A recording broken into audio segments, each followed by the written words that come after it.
కుటుంబం, మన బిడ్డలు, మన క్షేమం, మన అభివృద్ధి, అతి ముఖ్యంగా మన కుటుంబం అంతా దేవుడి యందు ఎంత విశ్వాసంగా ఉన్నారా లేదా అనేది మనకి చాలా ప్రాముఖ్యమైనది. కానీ మానవులుగా మనం చేసేది ఏంటిది అనగా, మనం వినకుండా మాట్లాడేస్తుంటాం. మాట్లాడేది ఇతరులకు గాయం కలిగే విధంగా ఉంటుంది. ఆ గాయం కలిగి ఏదైనా మనస్పర్ధాలు వచ్చి కొట్లాడాలి, అప్పుడు వినడానికి ప్రయత్నిస్తాం.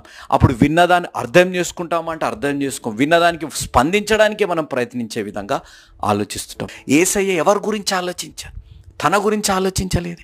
యేసయ్య తన జీవితం గురించి ఆలోచించలేదు. యేసయ్య తనకున్న సౌభాగ్యాల గురించి ఆలోచించలేదు. యేసయ్య కోరుకున్నది మా రూపంలో సృష్టింపబడ్డవారు, తండ్రి, కుమార, పరిశుద్ధాత్మ దేవుడి త్రియేక దేవుని రూపంలో సృష్టింపబడ్డ మానవుడు మాతో పాటు సహవాసం చేయాలని చెప్పి మన గురించి ఆలోచించి, మన క్షేమం గురించి ఆలోచించి, మనం పరలోకంలో ఉండాలని ఆలోచించి వారు మన దగ్గరకు వచ్చారు అనేది మనం గమనించాలి.